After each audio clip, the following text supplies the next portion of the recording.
Ini aku tutup ini. Apa sudah bisa terlihat, Bu? Pakai ini. Sudah. Iya. Sudah bisa. Kemudian saya coba mau demo, mudah-mudahan bisa terlihat. Boleh, boleh, Bu. Ya. Asep, are you there? Ini apa kelihatan, Bu? Kelihatan, Bu? Kelihatan. Masih slide-nya. Slide-nya ya. Sebetulnya saya ingin demo, tapi ini sebentar.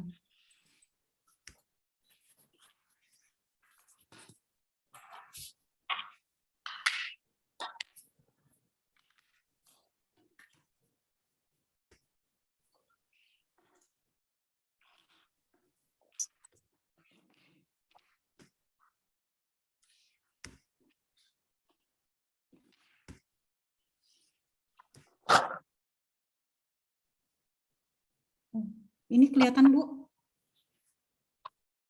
Wait. Sepertinya hanya kayak terpotong begitu. Oh, terpotong. Oke.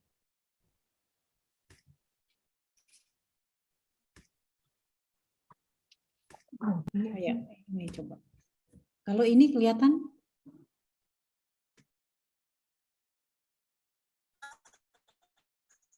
Apakah terlihat? Artikel ya, karya tulis ilmiah bagi pemula. Ya, betul.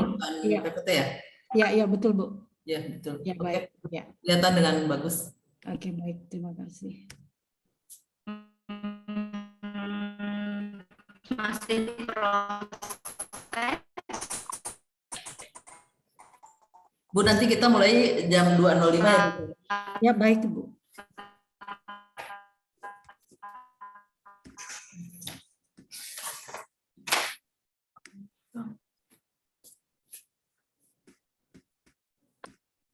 Print sharing. Ini kelihatan. Oke.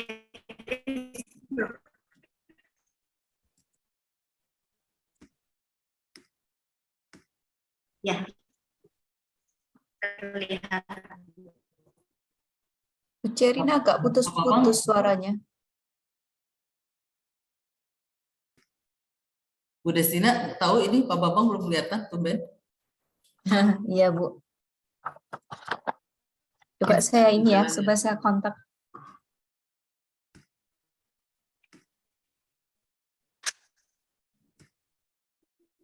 Selamat siang Pak Lukman. Selamat siang, Prof. Apa kabar? Alhamdulillah. Kita masih nunggu 2 menit lagi ya, sampai 2. Iya, saya ganti.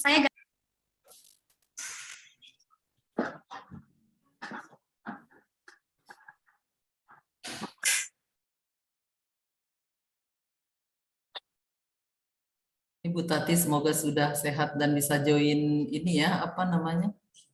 Orientation Bu, hari Rabu tanggal 28. Amin, amin. Insya Allah. Baik, saya hari Minggu PCR. Mudah-mudahan itu kan hari ke-8 ya. Ke hari ke-7 apa ke-8.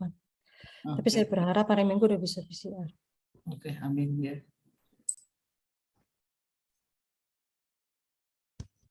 Get well soon, Ibu Tati. Ya, terima kasih, Du. Ini membesarkan suaranya.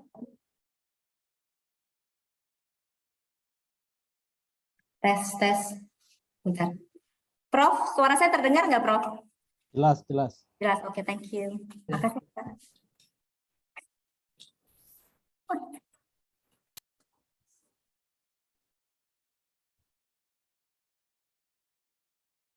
Siang Dian, lagi di mana Dian? Siang, Prof. Sedang di rumah. Oke, di asrama ya, kelihatan. Welcoming new students. Do we are still waiting for the new students coming? Okay, I think we are ready to start, Ibu Selina.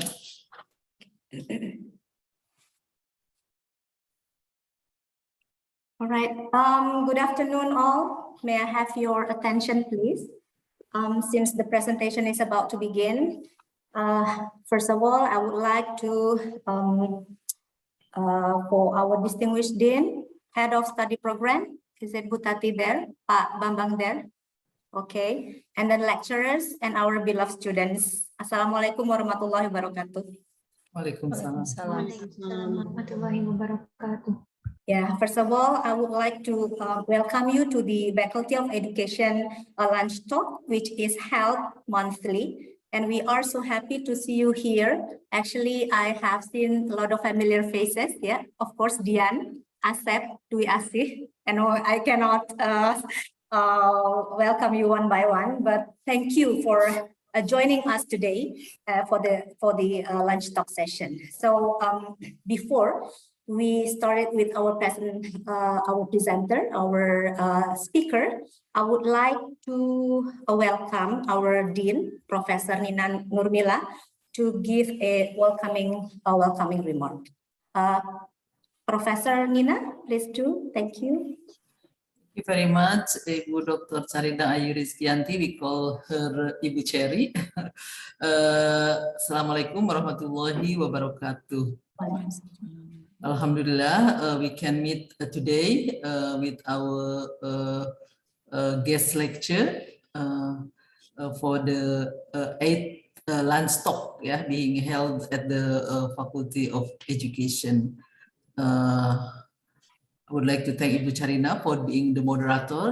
I know that it's very busy at the moment, especially because she's in charge with the international students, and this is the time where the new students come to our campus, and we will have convocation day on Monday for our new student. And I would like also to acknowledge the presence of the Faculty of Education lectures, Ibu Dr. Tati Wardi, and hope she is well soon. Ibu Dr. Destina, who is excited because her visa to go to UK is granted. Congratulations. And we still wait for Dian, to receive the news. We have tried to contact Prof. Jam in order he can help you to, we still have hope sometime today or by Monday. Hope as soon as you get the visa, you can go to Warwick University to present your paper in the summer school, which is conducted in Warwick University from the 25th until 28th of September. Here we have also Dr. Lukmanul Hakim. I don't see Dr. Bambang Sumintono. Maybe she is on the way from Malang to here or to Bandung. And also I can see some of our students who are present here, like Asi, Dian, Asep, Nur Atika, Masur, and others. And you are still in the semester break. I can see you around. I just see Poppy with his children and 2 other new students who have already come here because they are ready for convocation. And I know also some of you might still work hard to prepare for the presentation in the conference that you applied. And I'm very happy that our students are active in responding to the conference information, and I already just sent you about Indonesia Council Open Conference. I participated in that conference in 2005 and 2015. I think you better try. This is open to all lectures and students, and the deadline is the 15th of February. Again, this is the 8th lunch talk being held by the Faculty of Education, which we started in February 2022. And as usual, I would like to acknowledge our previous speakers in the lunch talk this year. Previously, we have 3 lectures at the Faculty of Education who delivered their speech in our lunch talk. Such as in February, we have Dr. Lukmanul Hakim, who has spoken about group decision. In March, we have Dr. Charina Ayu Rizkianti, the moderator today, who have presented about empathy. And in April, we had Dr. Destina Wahyu Winarti, who spoke about developing Indonesian students' special ability to support mathematics learnings. And in May, we have guest lecture from Smeru Research Institute, Dr. Cynthia Revina. And in June, we have have guest lecture, Dr. Abdul Rahman, who spoke about the issues and challenges in the teacher professional development. And in July, we had Dr. Bambang Sumentono, the newly appointed head of the study program for PhD in education.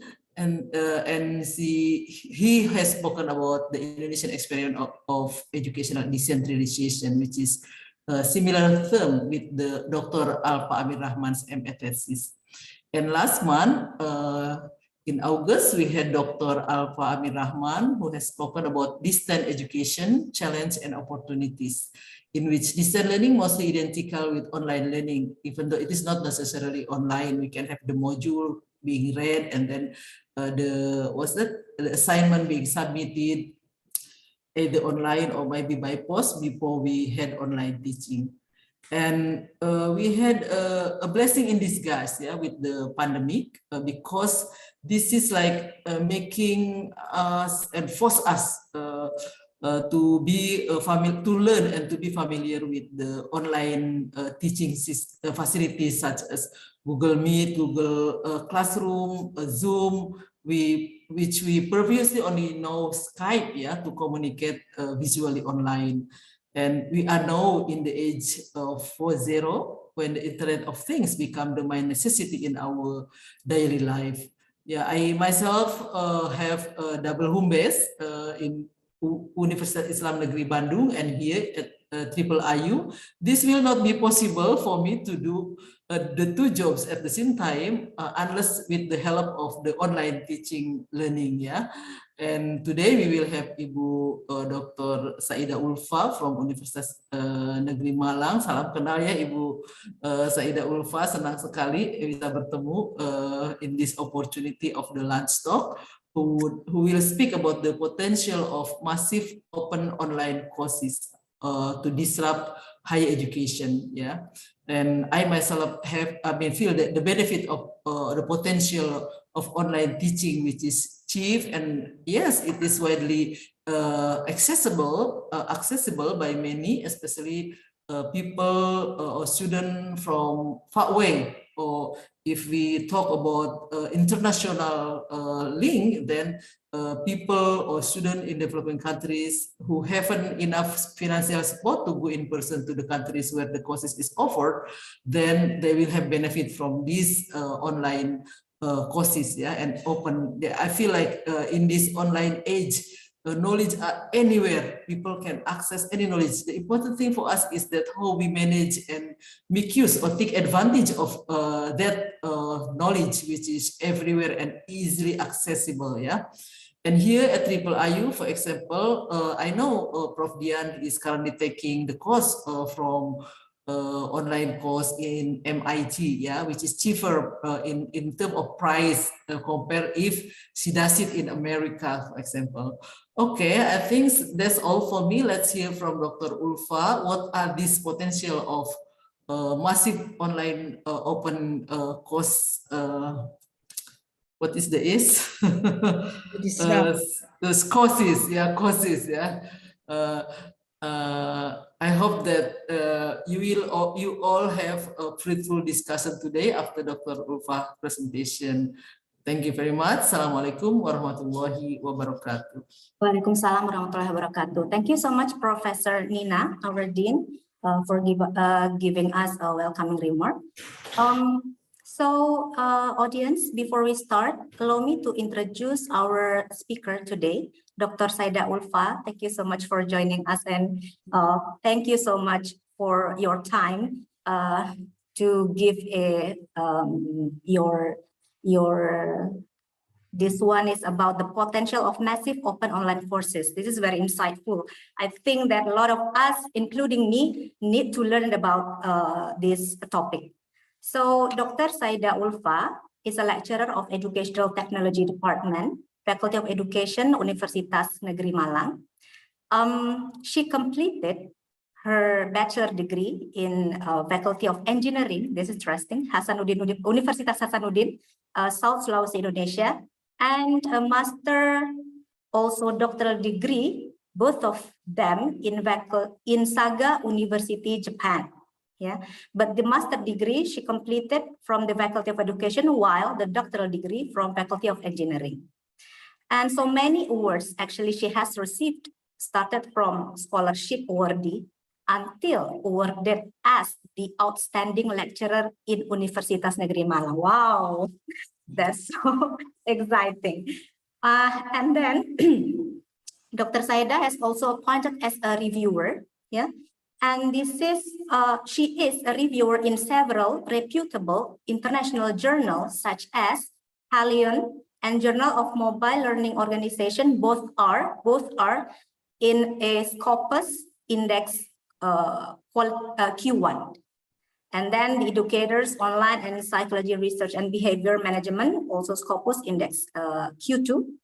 And then she mastered not just English language, but also Japanese. Yeah, since Dr. Saida Ulfa graduated from master and doctoral degree from Saga University, Japan. And one thing that very interesting about Dr. Saida, she has a 5, please correct me if I'm wrong, intellectual property rights or hak kekayaan intelektual, yeah, almost about massive open online courses. I think a lot of us wants to know further about that, Dr. Saida, and yeah, a lot of research project she has done, and I believe that there will be ongoing research projects she's going to conduct. So actually many interesting parts that we want to share about Dr. Saida, but let's listen what she is going to present today in this lunch talk session.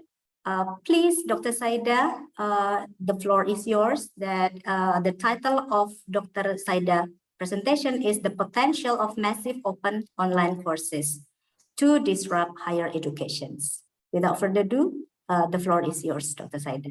Thank you. Okay, thank you very much, Bu Charina. Well, Assalamualaikum warahmatullahi wabarakatuh.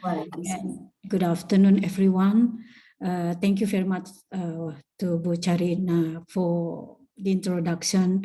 And also I would like to say thank you very much to Dean of Education Faculty, Ibu Professor Nina Nurmila, who give me the opportunity to be speaker in this lunch talk.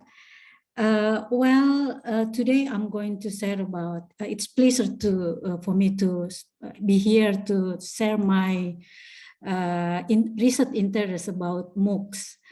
I think some of us already familiar with this term, massive open online courses.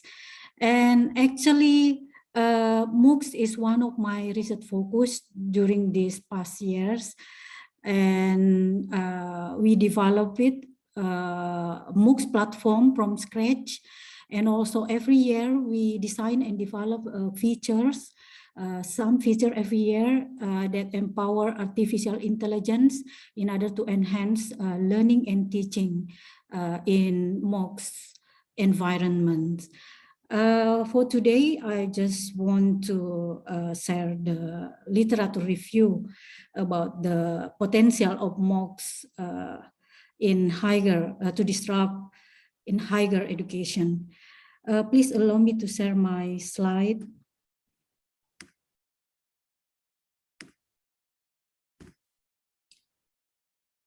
Okay.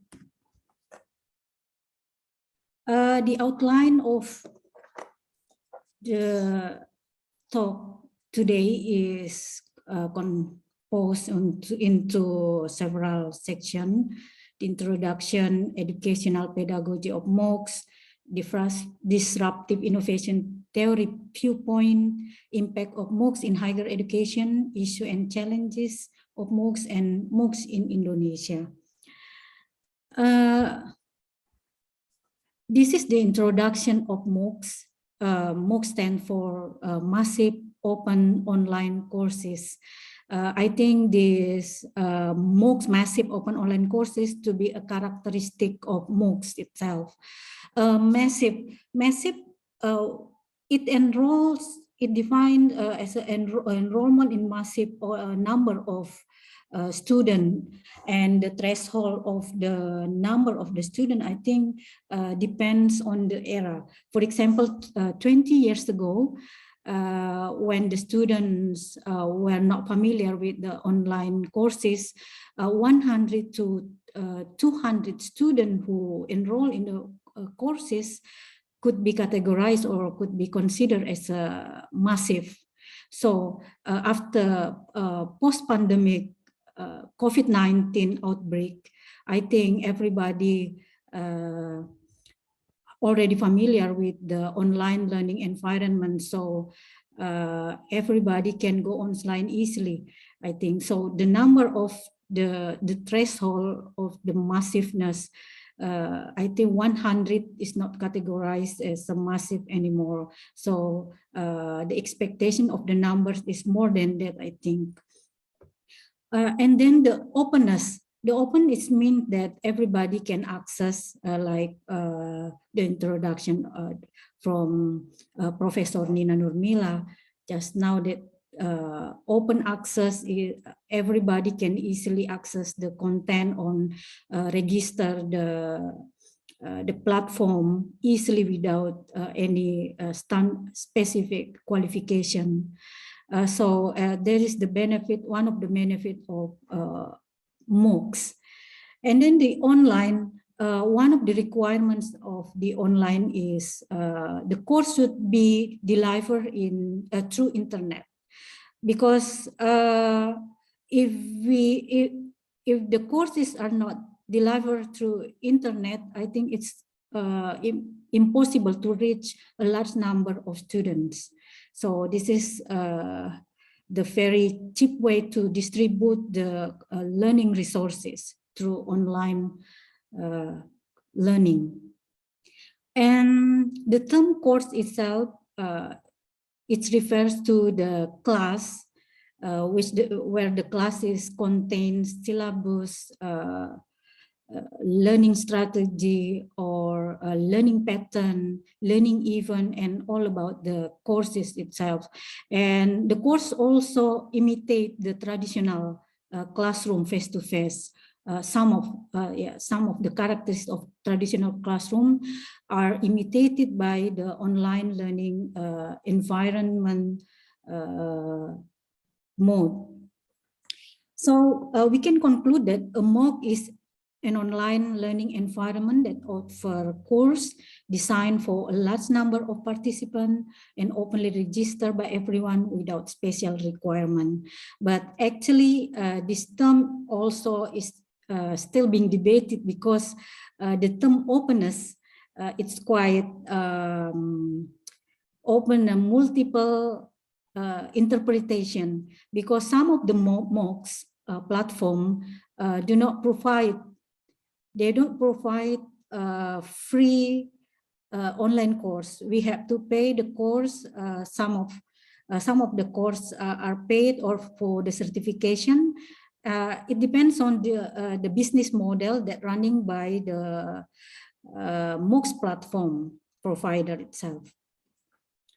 Okay, this is the introduction of MOOCs, and we see the foundation of massive open online courses. The grounding theory, or the why these MOOCs emerged. The emergence of MOOCs is open educational resources movement. The open educational resources movement, I think, actually it's initiated by UNESCO in 2002, and it's associated with the idea of open content, and actually the origin is based on the creating and sharing the learning resources. And the education for all also, this is the idea of the emergence of massive open online courses since the Paris, we call it the Paris Open Educational Resources declare in the same year, in the movement of open educational resources that defined by UNESCO for the first time. And we have many grounding theory about the massive open online courses. It's related to the technology affordances and the pedagogy, and also Disconstruct a spatial learning experience platform, because we cannot find this learning experience through traditional face-to-face mode. So it's different inside, I think, I think MOOCs has a different insight from many scholars. If they saw from the technology affordances, maybe they can conclude that the benefit of the MOOCs can reach large scale of students, and also can manage the classroom easily, because we can empower the artificial intelligence in the platform. There is many opportunity and challenges regarding the user of the MOOCs. The user, we can see from learners, instructor or teacher, and also the institution. And it depends on the policy in the institution itself, how to granting the credit for the MOOCs that the student take or enroll in the MOOCs platform. Okay, this is the open educational resources definition, and the framework of open educational resources is composed for there is a reuse. It's right to use again the content and then revise. We can modify the content, the learning content, and then redistribute. We can share again the content, remix. We can add something new to the content and then share, and retain, have the control to the ownership or to the copyright of the content. So this is the framework that should be owned by the open educational resources movement. So that's why massive open online course is still being debated, because most of the content is not freely open to everyone. Only I think it depends on the business model, because there is a freemium and there is also for charge for certification. So that's the point where the scholars debate about the openness of the MOOCs system. This is the history of the massive open online courses. Actually, the background is 2002, when the open educational resources movement first introduced by UNESCO.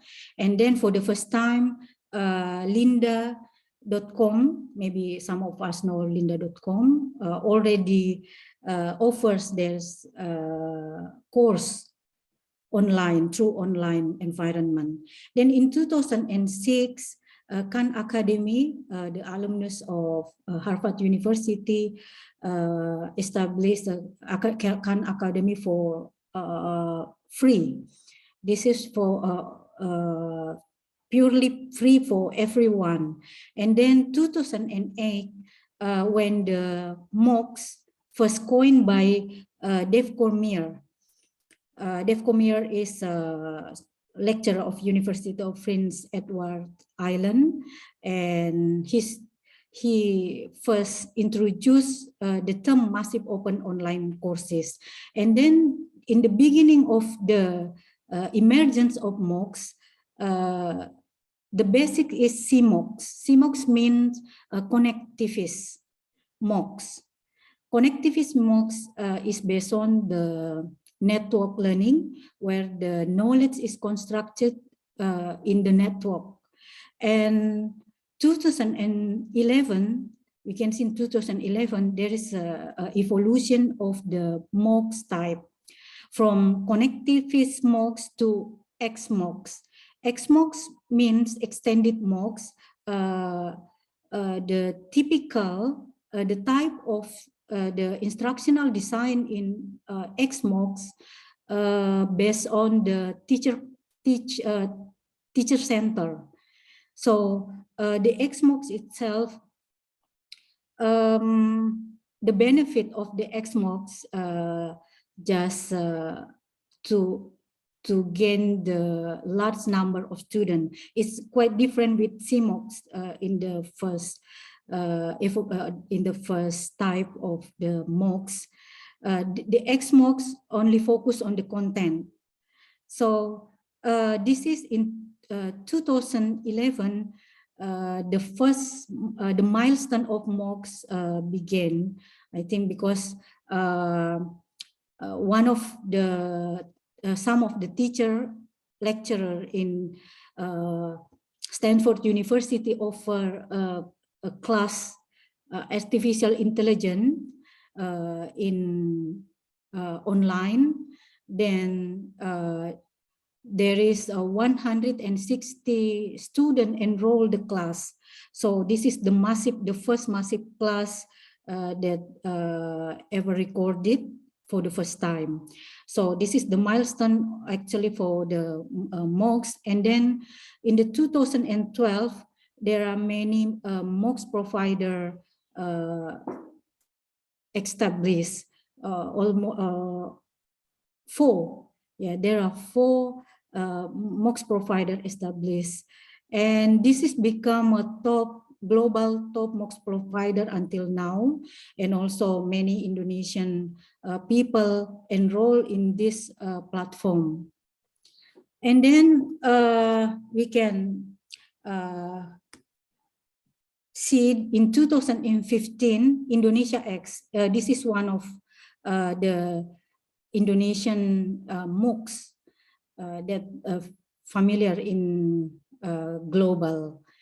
Indonesia X collaborate with several top university Indonesia to provide online courses, and also it offers for free. But if the participant wants to get the certificate, they should pay for money. So it's also not fully free actually. And in 2020, the government established the ICE Institute. This is one of the marketplace. I think it's the first one marketplace in Indonesia that offer courses from many universities in Indonesia. So we have many actually the private massive open online courses platform, but based on my identification, all the MOOCs platform we cannot categorize as marketplaces, because the business model that they offer is not meet with the marketplace. Okay, this is MOOCs user subscription in the global top. We can see in the MOOCs providers in the global. In 2020, there is increase in number of the participants from 8 million to 31 million. This is because the COVID-19 pandemic. There are many increasing, all the provider had increased their participants from, for example, edX also doubled from 5 million to 10 million. And also in Indonesia, I just get the record number of users until 2019. Then actually the number of students is not quite many as the global, but I think the number of the student is keep increasing every year. Okay, there are Sekolah Pintar, Haruka Edu, Indonesia X, SPADA. SPADA managed by the Ministry of Education, and also MOOCs of Universitas Terbuka, and the other one is a private MOOCs platform provider. And the learning theory and the pedagogy that implemented in the massive open online courses is categorized two types. For XMOOCs, the cognitive behaviorists. The cognitive behaviorists is lies on the teacher center, and we can see later the difference between the cognitive and the cognitivism. And the CMOOC is connectivism, lies on the connectivism theory. It utilizes many features that in the beginning of the emergence of MOOCs, CMOOCs itself utilize third party of the feature of the online learning. It means that maybe you already familiar with learning management system like a Moodle, but for CMOOCs, it's not like one environment, but it's about there are many features that combine in one learning event. So it was not talking about the environment like a Moodle and like a XMOOC. And the difference with XMOOCs, the platform itself, it's quite similar with the learning management system like Moodle, but there is some feature that quite different. For example, in the openness and the large number of capacity of students. For the learning management system like Moodle, only a small scale of students that can be managed. But for the MOOCs itself, there's a large number. This is the differentiation between the theory of the cognitivism and connectivism in MOOCs pedagogy.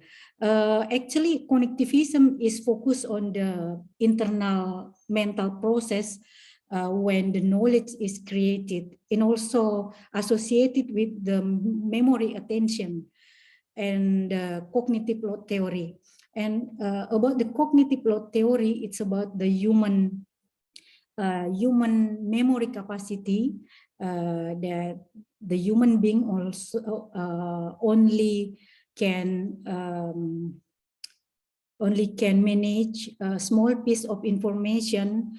Therefore, we have to design a good instructional design to reduce the cognitive load theory, because there are three types of cognitive load theory, like intrinsic, extraneous, and then the other one, German load theory. So we have to, in order to reduce this, we have to design a proper instructional design. Then the connectivism itself, the basis is lies on how the knowledge is constructed on the network. So there's the point, because the knowledge is constructed during the collaboration with others, during the interaction with the teacher, interaction with the student itself. So the learning is focused on the connecting, building, and expanding. So this is the difference between the cognitivism and the connectivism that apply in the MOOCs platform. So there are very different pedagogy that implemented in two type of MOOCs. Okay, before we discuss about the potential of MOOCs to disrupt higher education, maybe it's better to know the definition of disruptive innovation. The definition we can see in the slide: to cause something to be unable to continue the normal way, and also to interrupt the normal progress or activity of something, or to replace the position of the incumbent, for example, business mainstream to the new innovation successfully. It can be considered as a disruptive innovation. So we have to note that disruptive innovation, not all innovation is called disruption, because if a new entrant come, it doesn't mean that the new entrant will replace successfully the incumbent. So disruptive innovation is a process. I think this is the key point of the disruptive innovation in MOOCs, because disruptive innovation need a process. So we can see that we can cite the good example of Gojek. In the beginning of the emergence of Gojek, the Gojek first does in 2009. The Gojek first didn't threaten the local or the traditional, the original one, Ojek.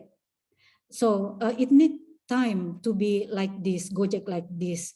It almost 13 years that Gojek can be dekakon in Indonesia. So in the beginning, Gojek didn't disrupt the Ojek.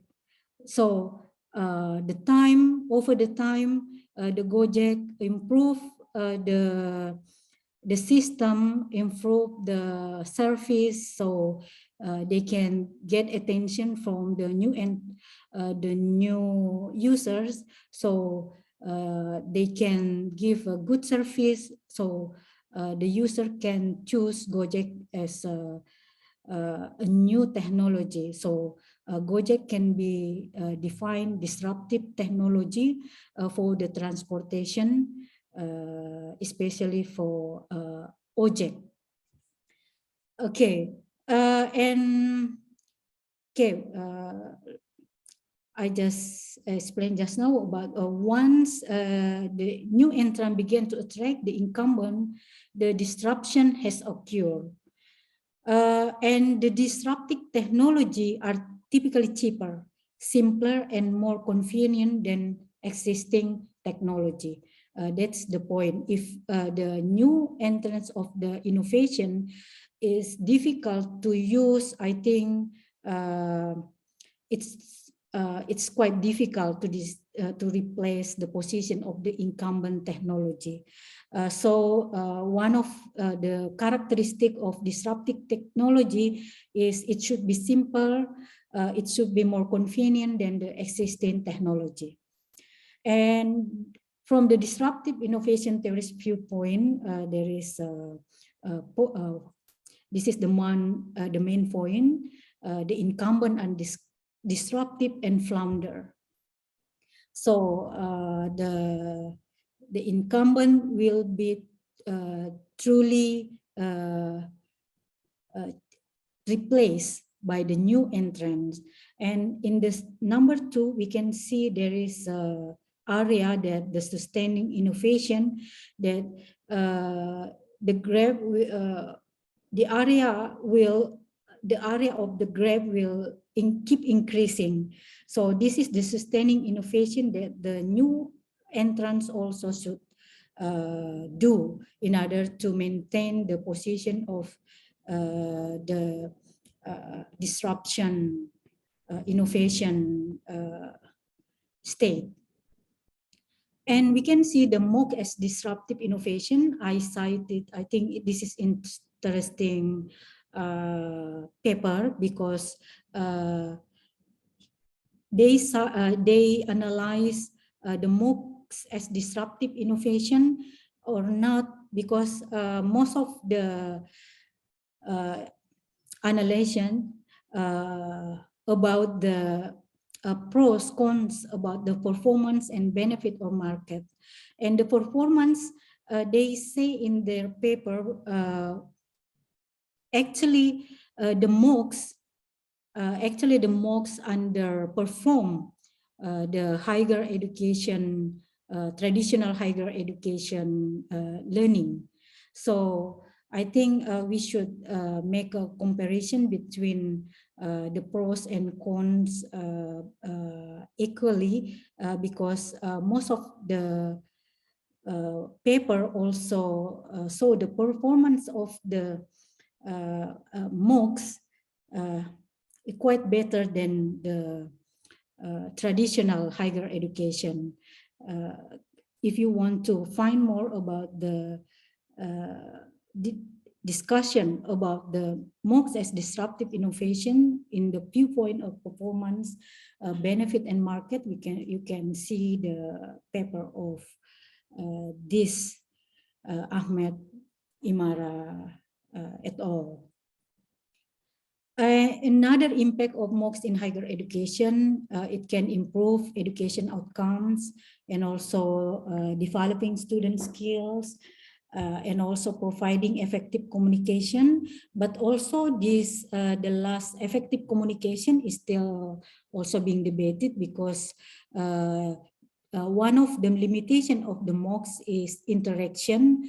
The direct interaction between teacher and the student is still limited and restricted due to the learning pattern, usually based on the self-paced. So there is no schedule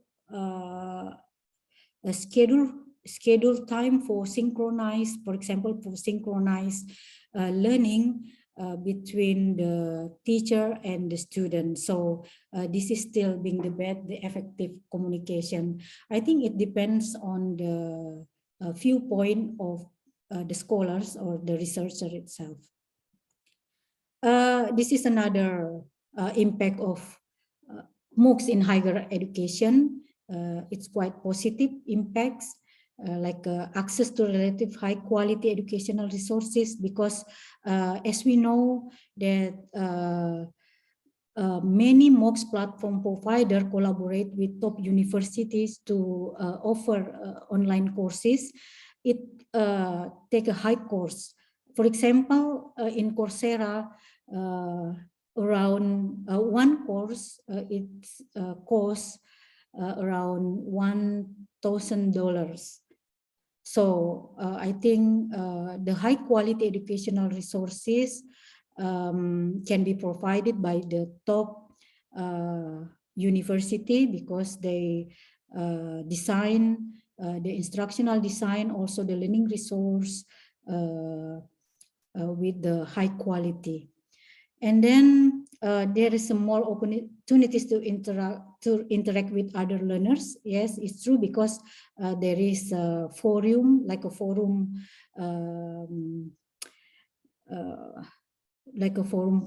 features. And then more flexible customization and accessibility. And flexibility means that the student can adjust the time to access the learning content. There is MOOCs provider also make unlimited access, and also another platform have another regulation that make one course just limited to 3 months, or only access for 6 months or 1 year subscription. And also access to expertise of leading university, and also have two instructor with contrasting roles. Actually, one course it managed by more than one instructors. and also opportunity for assessment, feedback, open up space for collaborative and productive class, and opportunity to broaden culture understanding of learner, improve critical literacy, design, refine local course, and gain international reputation, enhance retention rate. And also retention rate actually depends on the institution, because the main limitation of MOOC, one of the limitation of MOOCs is the completion rate. The completion rate of the MOOCs is low. Only 10% of the subscription, only 10% student complete the course. But we don't have a right to judge that the MOOCs fails to offer the course, because we cannot judge the course based on the completion rate, because every student has their own goals. Not all students want to get the certificate. Only curious in the content, for example. So the completion rate not be considered as one criteria for the successful of MOOCs. And also knowledge gap and digital divide.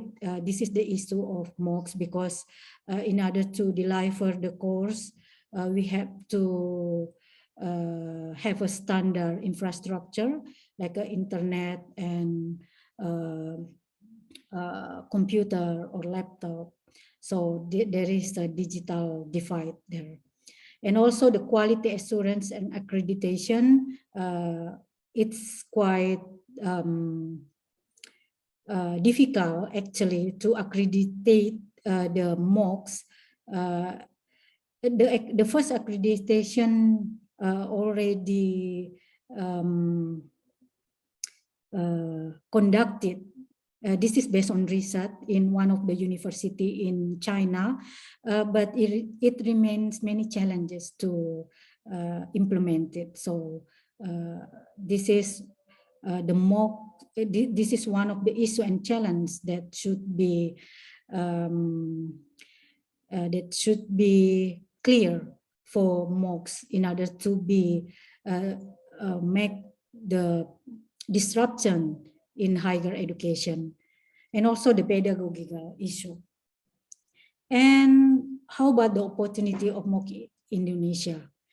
Indonesia government accelerating digital infrastructure, and also we know that the internet infrastructure in Indonesia recently it's fast. Then we can conduct synchronous learning like now. So this is because of the accelerating digital infrastructure in Indonesia. And also the government support MOOCs through presidential industrial regulation and accessibility to qualified training.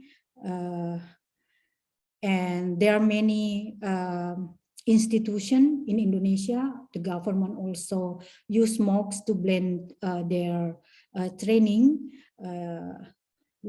like using a MOOCs platform and then blend it with traditional face-to-face training. So the government should support, have already support the MOOCs with the regulation, a good regulation, I think. So the granted credit can be acknowledged. And the opportunity to connecting non-formal and formal learning in Indonesia is broadly open. So this is one of our tasks to explore more about this opportunity, because the infrastructure is there, and also the needs of the students and the institution is there. So we just make it challenging to get involved in the MOOCs implementation in Indonesia. And unfortunately, only few MOOCs providers that established in Indonesia for the government, that managed by the government is ICI, Indonesian Cyber Education Institute. Indonesia, actually Indonesia X is not the government, but it's a private, but collaborated with the public universities in Indonesia. And there are some MOOCs provider that I mentioned earlier in the first slides. So we have many opportunity to develop and to utilize MOOCs in Indonesia. And this is MOOCs providers: Indonesia X, MOOCs UT, UCO, and Focus Visible UGM. And this is ICE. You can access it to explore the ICE, Indonesia Cyber Education Institute. I think it's interesting because it offers many courses that managed by top universities in Indonesia. And also, I want to introduce my research. This is the platform that I built since 2017. Every years, I embedded a new features. Please allow me to.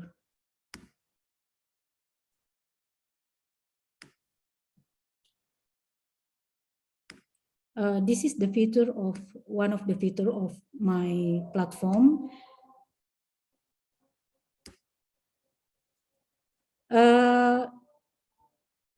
This platform is quite different with the global top provider platform because the basic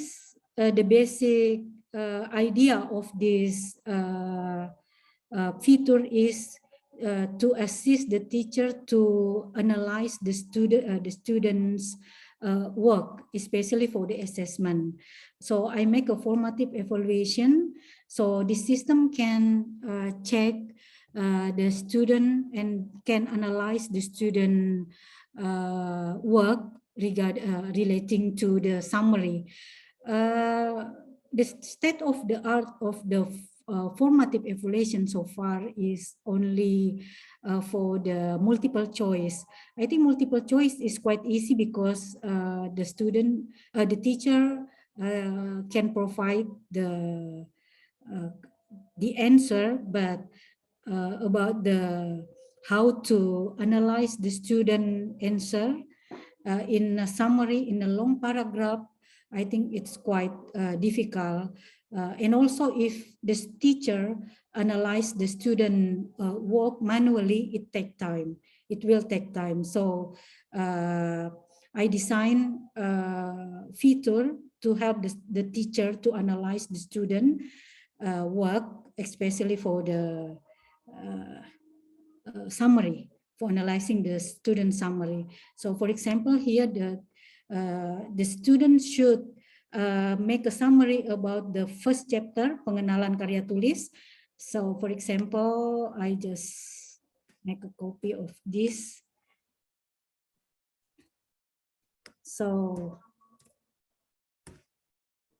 it will take less than 1 minute to analyze the student because it's quite, it need time because it's real time.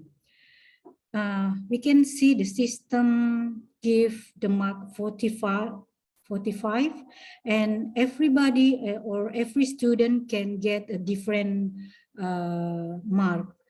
So I think the system is very beneficial for for teacher especially because it's very efficient to analyze the student work. And also I'm writing the paper about this. Currently I'm writing 2 papers, and hopefully next month I can submit to the qualified journal, international journal. And also my work for the new work for this feature of our MOOCs is video learning analytic. The video learning analytic analyze the students, how the student movement in the while watching the video. So there are many recommendations that should be give to the student while watching the video. So, but it's still in progress. It also collaborate with one of the laboratory, a humanophilic laboratory in advanced information engineering in Kyushu University, Japan. And also this year, I've been there for 1 month to develop this system. Actually, I think that's all for my introduction to the MOOCs, the potential of MOOCs to disrupt higher education. I give it back to the moderator, Bu Charina. Thank you very much. Yes, thank you, Dr. Saida. That is very interesting, insightful. Actually, before I give our audience opportunity to share their reflection, maybe, or question, give a question, I would like to highlight some interesting points that you have said previously, that the MOOCs is still being debated. And one of the things is about the issues. MOOCs up until now only have 10 subscription, right? If I'm not mistaken. So what is actually the strategy that MOOCs has to attract the students? I mean, to get into the MOOCs system. Thank you. I think this is very good question. All the problems lies on the instructional system design. Many instructional system designers claim that MOOCs actually fail to deliver a new learning way of e-learning. Actually, this is the evolution of e-learning, but some of the instructional technologies claim that they fail. But the other says, if we see the point of the reachable, the large group or the large participant, I think it's success. So I think to get more attraction from the student, the learning design should be improved. We have to empower the system with more intelligent features, because most of MOOCs lack of interaction between teacher and students. So we have to design a good instructional design, for example, like a blended, and make a schedule times for synchronous learning, for example. So we do blend it from synchronized and asynchronized. So that will be powerful, I think. Based on, I've already examined several MOOCs provider, for example, Coursera, Udemy, almost all the global top MOOCs provider. I've been tested for their courses, and I found that one of the limitation is they only offer the course. The main offering only in the new knowledge of the course content. And about the instructional design, for example, interaction or the intelligent tool, it's lack of intelligent tools, actually. So that's our point. I'm as a learning engineer. Actually, my background is engineering, and also it could be powerful if I combine learning engineering. So I can design. That's why every year I design and propose intelligent feature in order to enhance the MOOCs features actually. Thank you for the answer, Dr. Saida. So before I give our students time to raise her. Oh, yeah. Dr. Destina, sorry. But I want to say hi to our new students from Afghanistan. Ms. Zulaiha Delju, how are you? Nice to meet you here. Okay, Dr. Destina, you may, leave your questions, please. You're still muted.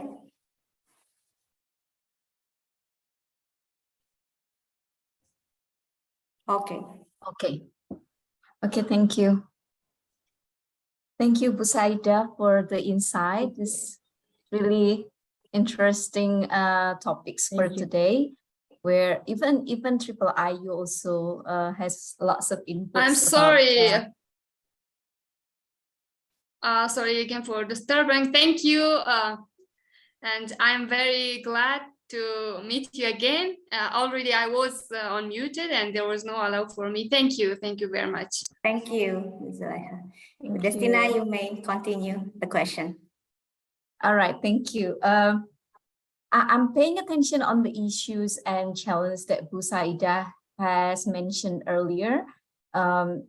Indeed, we find it also when we are talking about online learning, like the pedagogical side that we just discussed just now, and then the quality assurance, and of course the most important, I mean, for my side is the completion rate. Yeah. Maybe my question is like, from all this aspect, it's like more into the program itself, how you see it. It's quite challenging in several factors.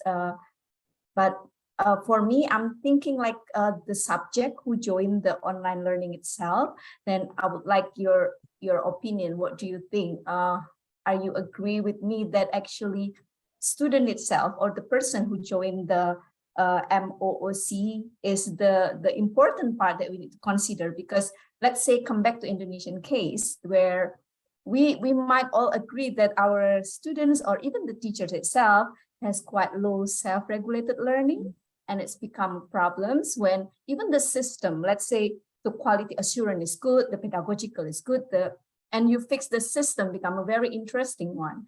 But when it comes to the self-regulated, your own expectation to finish the program, or let's say your interest to complete the program is very low, then again the case of completion rate is very low. And what do you think about that? Is that actually also in your mind, or actually there are other things that is more important than those factors? Thank you. Thank you, Bu Destina. I think I agree with you that self-regulated learning plays main role in the success of MOOCs. And also self-directed learning, self-regulated learning. And actually the MOOCs, those who register the MOOCs, actually they first they interesting they have internal motivation. So the internal motivation from one student to another student is different. So one student, there are many factors determine the success of the MOOCs. For example, the learning style, also the learning what's the learning style, and the cognitive flexibility also it's play important role in the success of the MOOCs. And I think for the specific internal intrinsic motivation, still being researched until now.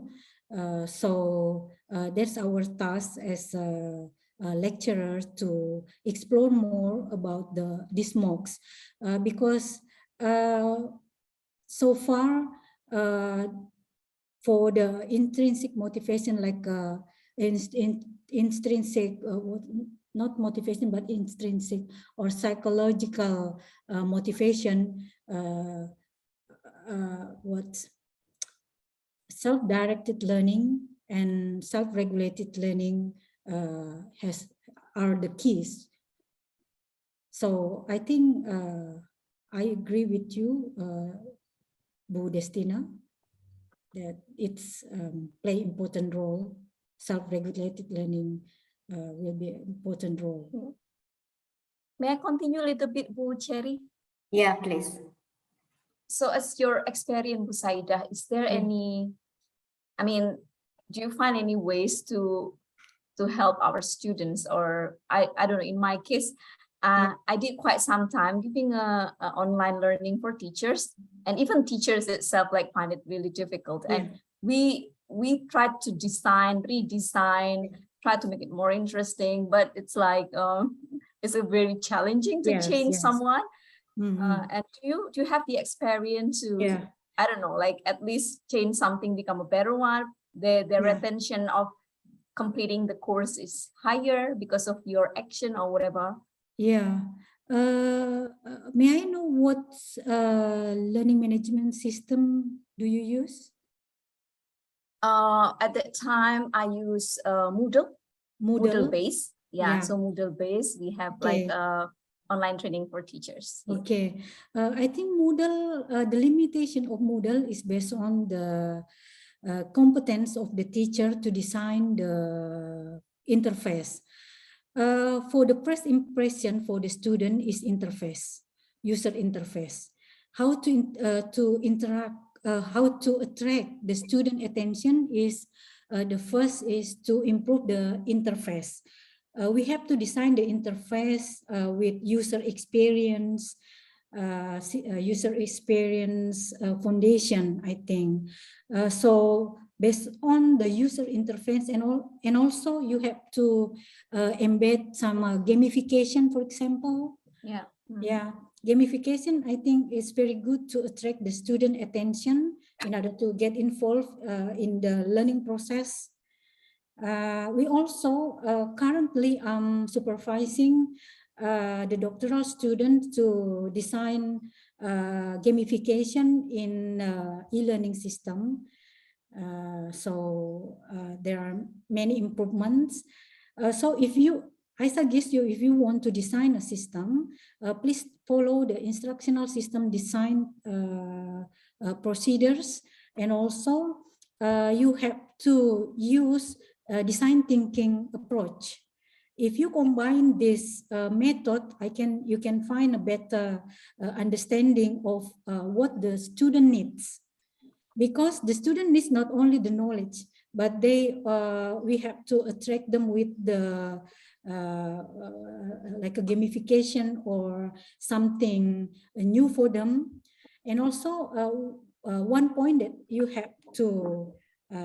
have to underline is if you want to increase the students' creative critical thinking, for example, you have to design a problem that unfamiliar for students, because the unfamiliar problem you cannot stimulate the students' critical thinking. So this is just one of the example, because some of us, also for me, sometimes I forgot to design or to provide problems to design a good problem solving, where the student maybe we provide a problem solving that familiar with the student. I think we cannot achieve our goal, wherever the learning environment that we use. So it's not talk about the medium, or it's not also talk about the technology itself, but it's talk about the instructional design. So this is how the instructional design is very important to implement it not only in traditional classroom, but in online learning environment. Nowadays, instructional system design term will be maybe in the future will be replaced with learning experience designers, because learning experience designers more broadly reach many platform or many the way of the student get the experience during the learning process. Yeah, if that answer your question, Ibu Destina? Yes, thank you so much. Very nice discussion, Bu Saida. Thank Yeah. you. Thank Okay. you, Saida. I do agree when you said about how do we provide unfamiliar problems. I remember about what scaffolding Vygotsky theory has said, you know, because when we are creating the unfamiliar problem, it means that we trigger our students to achieve potential level. Yeah, that's true. And also I want to show you there is another feature that I already designed. Actually, I designed by myself and I code by myself. There is a recommendation here. This recommendation, actually this MOOCs platform is designed to be a personalized learning environment. So the recommendation is different between one student to another students. Why I designed this? Because most of the students asked by the teacher to discuss in the forum, but the teacher herself doesn't involve in the forum because there are so many reasons, or there maybe she forgot to join the forum. So there are many questions left there and unanswered question. So if the student get the problem or pose a question, there is opportunity of learning actually. So we have to provide how to provide the answer quickly, so the student can be feel satisfied with the answer, so they can continue to the next learning, for example. So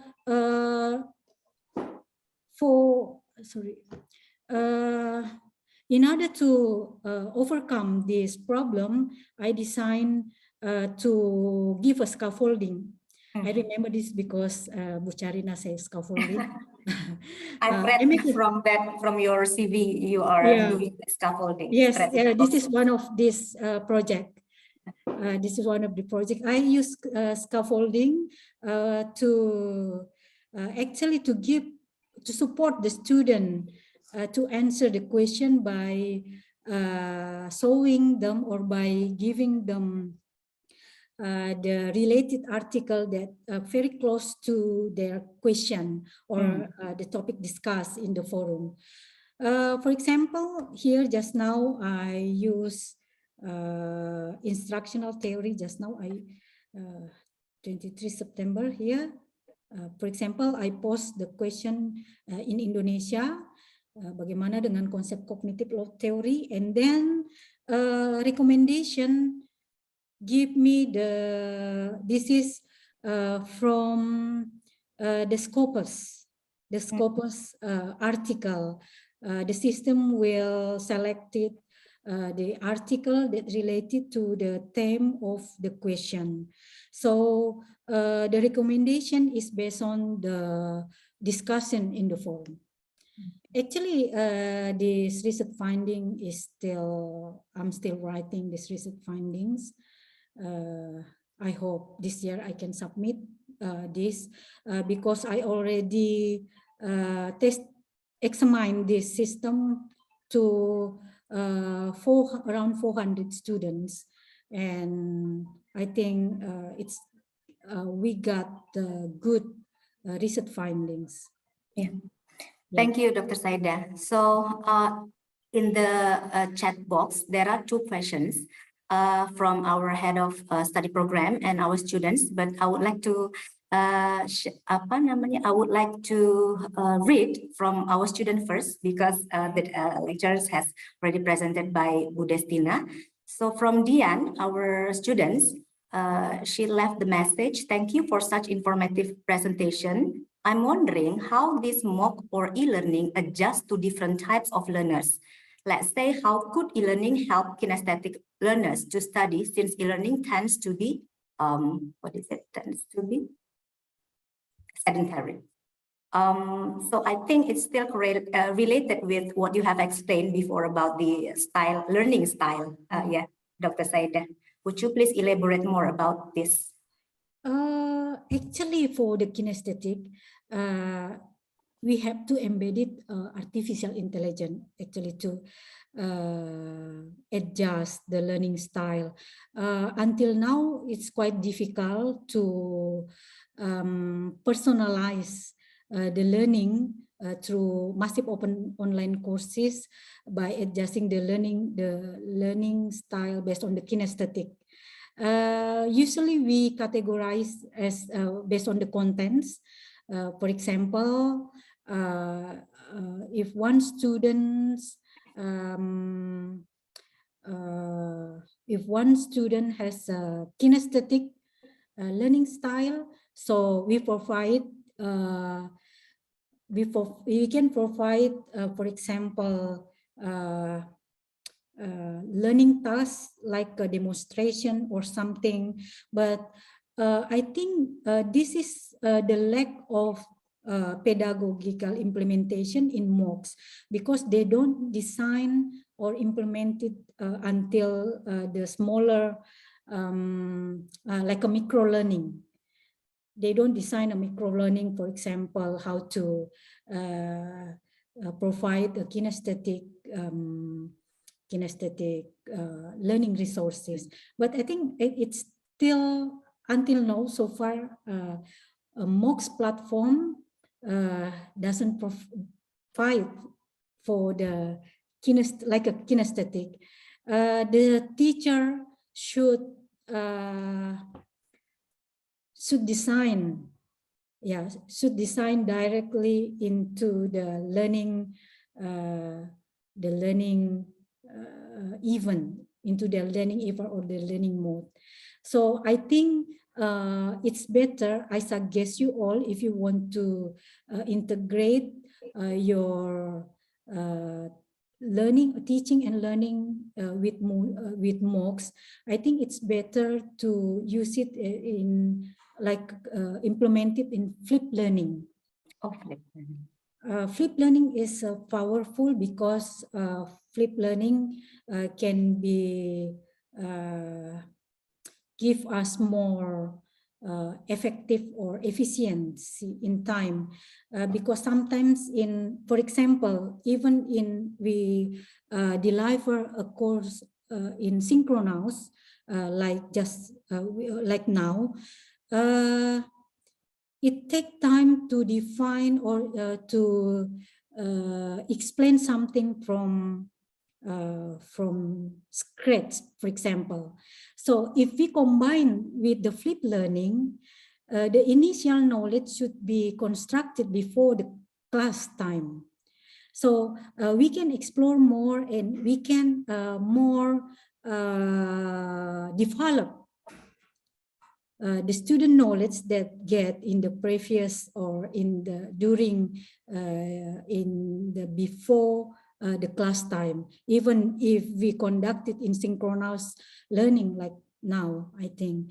So I think the successful of the MOOCs really depends on the students, the teachers. The first, the teacher, and the second one is the students. Yeah. Okay.